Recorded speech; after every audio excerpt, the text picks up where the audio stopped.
You have a level 80, like a higher level. I'm not sure exactly what it refers to, and maybe everything becomes that way. Maybe all these things are true. I don't know exactly. He doesn't really describe it. But he's saying that when we associate things with Hashem, they become more associated in our minds, in the world's view, I don't know, whatever. And that in turn means that there's more of a relationship to perfection. Because remember, Hashem is the ultimate perfection. So if we associate the hurricane with Hashem, that means we're associating it with perfection, and therefore it becomes more associated with perfection. So it becomes another step in this process of reaching the ultimate perfection.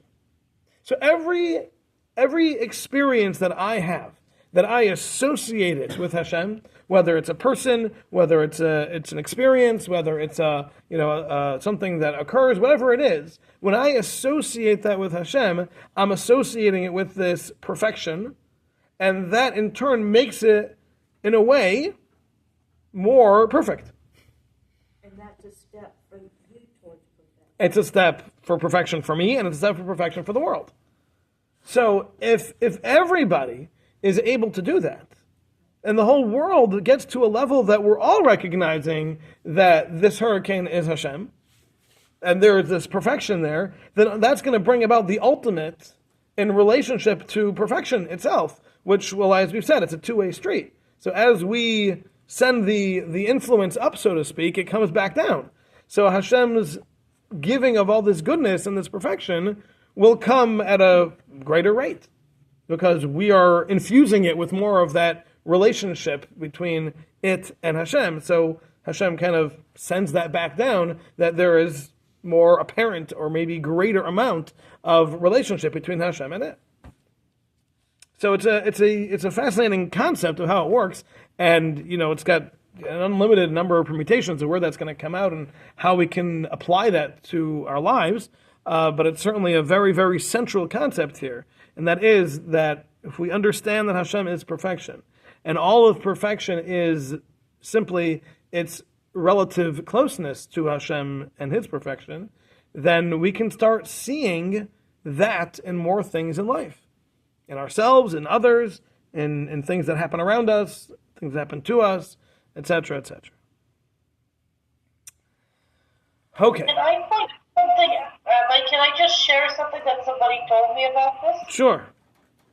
So actually, in the clinic I worked in for a while before I was teaching, one of our patients is a mother of one of the hostages in Gaza, and she said this made her situation bearable, this being able to connect this to Hashem. She said it took a lot of the sting out of it. Yeah, absolutely. And Everybody hear that? Okay, so let me just repeat for the class. Even though you don't get to hear what they say, I'm going to repeat it for them. What Gula was saying is that she is friendly with a mother in Israel whose child is a hostage in Gaza, and she was relating that this concept made it a lot easier for her, and it took the sting out of it a little bit when she recognized that this is Hashem's doing. If you're going to be busy blaming terrorists, then you're never accomplishing anything, right? You're never growing. You're never making any goodness out of a bad situation. If you recognize this is Hashem's doing, it's not because of any people, it's not because of any individuals, it's not because of a government, it's not because of a terrorist, it's not because of international community, nothing. None of that matters. None of that matters. If you just see this is Hashem, this is what He's doing right now, then it becomes much more bearable. Because it's not because some terrible person is doing something terrible to my child. It's that Hashem has decided this is the best thing. It makes it much more bearable. And the fact that there's somebody who can believe that in real time and actually live that way is very comforting. It's good to know. So being a hostage, Hashem decided that's the best thing for that person because Hashem knows what's good for us.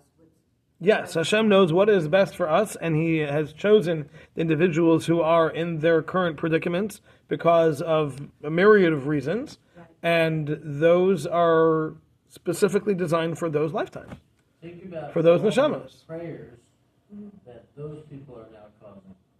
Right. Yeah, I mean the amount of goodness that's coming from this, we hope wouldn't have been necessary, It would have been great if we could have come to all this goodness without needing to have the atrocities and all the pain that's going on right now. But at the end of the day, there certainly is a lot of goodness that's coming from it, and that will be credited to those individuals.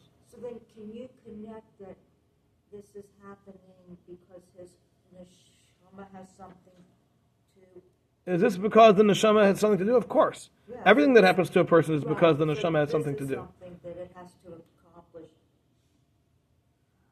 Okay. Yes. Every twist and turn in every person's life is by design. That's all part of this Right. concept. It's all part of this belief. Okay. That's it. And I will just share that Rav Shimshon Pincus, in his Siddur HaTfilah, where he goes through the davening, he explains the davening line by line. He says that the line we say is Hashem Elokeinu Hashem Echad. Hashem our God, Hashem is one. He says that the two terms Hashem Elokeinu Hashem, he says, is referring to the little things and the big things. Because a lot of times we associate big things with Hashem. We don't associate little things with Hashem. That's a mistake. When we say Shema, what we're saying is, among all sorts of other things, what we're saying is that everything is Hashem. Every big thing, every little thing, everything that I would have associated with a person, or everything that I would have associated to a circumstance, or to luck, or to happenstance, or to nature, none of that is anything but Hashem's doing. So every step of it, every bit of it is Hashem's doing. It's all by design. Nothing just happens because somebody made a decision or because something just happened to work out that way. There's no such thing. And we had discussed the definition of the words of what you think by Shema Yisrael, Shema Yisrael, Shema Echad. Leanne had brought it up at the end of the class. But I came across a Rashi that added another element which I started trying to think of, is that Hashem is also the name that means that he's believed to reward. Neman L'Shalim. Neman L'Shalim Schar, that Hashem repays. So Hashem repays both negative and... In other words, Hashem... In Shema, that's the point of Vahaya. Huh? That's the point of Vahaya, the second paragraph of The Shema. word Yud-Kei Vav-Kei has in it... Oh, includes the idea of Neman L'Shalim The Schar. Rashi brings in Parashat Shemos that the word Yud-Kei Vav-Kei has in it that he's believed to pay back rewards. Yeah, okay. So Rabbi Goldman's pointing out here is that the name Hashem that we say in Shema has lots of different applications and means a lot of different things, a lot of descriptions about the way Hashem runs the world and his relationship with us. And one of them is that Hashem is the one who causes all reward and punishment. It's all from Hashem. So that's also part of this. Yeah. But as I mentioned, that is the main focus of why we say the second paragraph of Shema. We say the second paragraph of Vahaya, which talks about reward and punishment. That's why we mention that. Right, Shema itself is made up of the first line followed by Baruch Shem. Then we have 3 paragraphs that follow, V'ahavta, and then Vahaya, and then Vayemer. So we're going to talk about a little bit more as we go through here next week. But we'll talk about them. He's gonna also describe kind of what they're all about. But at least as far as the Shema itself goes, this is what we are discussing. Okay, very good.